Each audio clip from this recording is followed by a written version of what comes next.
Dans cette vidéo, je vais vous parler de comment féliciter. Alors déjà, j'ai mis une photo comme ça à l'armée avec un beau placard plein de médailles. Pourquoi? Parce qu'à l'armée, c'est un domaine qui est assez dur, assez difficile. Et les félicitations, c'est pas quelque chose qui sort de manière naturelle. Donc pour parer à ça, on a des systèmes de récompense qui viennent donner des deadlines et obliger à féliciter.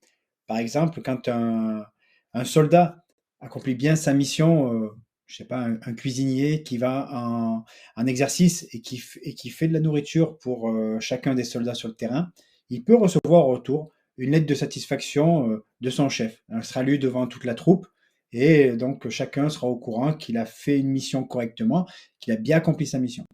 À échelle plus haute, si on a une action de feu qui est effectuée, on a effectué une action qui a eu un fort impact sur une opération, et bien là, on peut être félicité devant la totalité du régiment.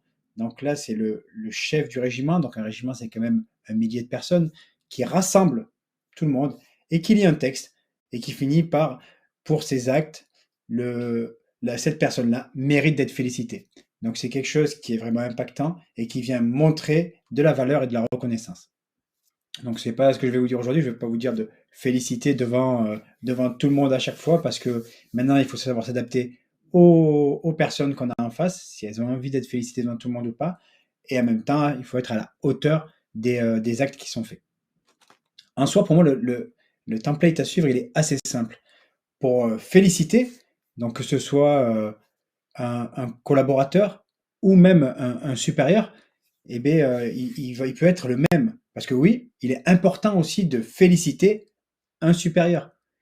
Si on part du principe qu'on peut féliciter que les gens qui sont en dessous de nous, mais qui est-ce qui félicite les gens qui sont tout en haut de la hiérarchie? Donc, à ce titre, il est important de féliciter tout le monde. Le premier point, ça sera de féliciter à chaud dès que possible. D'accord? On ne va pas attendre que l'action soit terminée et qu'elle soit plus dans son jus. On va féliciter à chaud dès que possible. Ensuite, on dit précisément ce qui a été bien fait. Donc là, on rejoint les signes de reconnaissance conditionnelle. C'est une condition, c'est cette action a été bien faite. Le prochain point, c'est de dire à quel point ça nous fait plaisir et à quel point ça va aider l'entreprise, ça va aider l'équipe, ça va nous aider à nous. En fait, il faut vraiment venir impacter la personne. D'accord? Donc là, on exprime quelque chose de factuel en disant ce qui a été bien fait et derrière, on exprime le ressenti que ça nous donne et ce que ça va entraîner pour la suite des événements.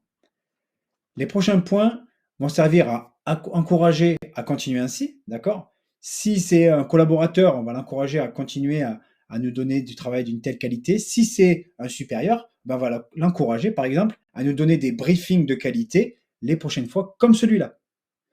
Et enfin, le dernier point, c'est montrer qu'on a confiance en la personne et qu'on croit en sa réussite.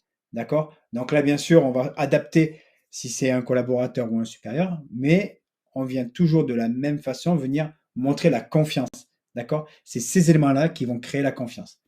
Donc là, avec ce template-là, vous pouvez féliciter n'importe qui.